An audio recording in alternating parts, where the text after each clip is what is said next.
If China and America ever go to war, everyone will be watching Taiwan. But here's the question. What if China's biggest problem isn't Taiwan at all?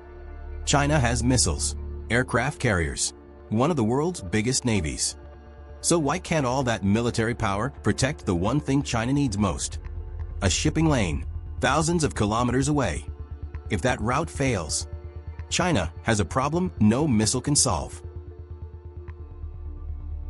Look at a map. Japan, South Korea, the Philippines, Guam, Singapore.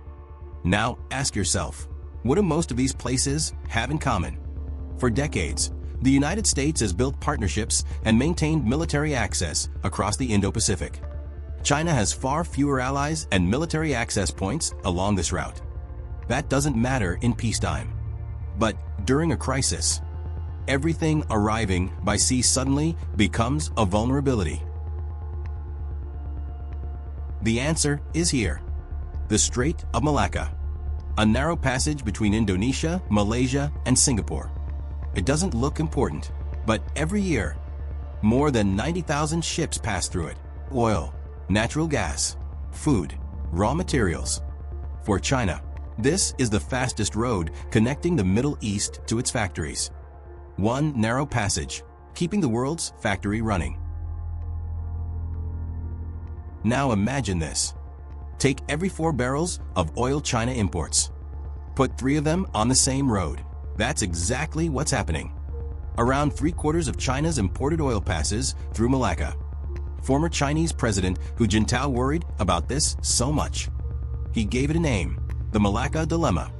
Because China doesn't control this route, it depends on it. And that's a dangerous position for any superpower. Now go back to Taiwan. Most people imagine missiles, warships, fighter jets. But what if the real pressure starts somewhere else? You don't even need a blockade. If shipping companies think the route is too dangerous, they stop sailing. Insurance costs rise. Tankers take longer routes. Oil arrives late. Factories begin waiting.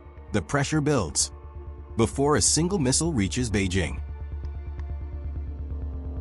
So what would you do? Build another route. China has been trying for years. Pipelines through Myanmar, ports in Pakistan, the Belt and Road Initiative, a larger blue water navy, even Arctic shipping routes. They look like different projects. They're not. They're all trying to answer the same question. What if Malacca is no longer safe? But there's one problem. Geography is stubborn. None of those routes can fully replace it. Today, the Strait of Malacca carries nearly 1/4 of the world's seaborne oil trade. China depends on it. Japan depends on it. South Korea depends on it. Much of Asia depends on it. So is this story really about Taiwan? Not really. Taiwan is where a conflict could begin.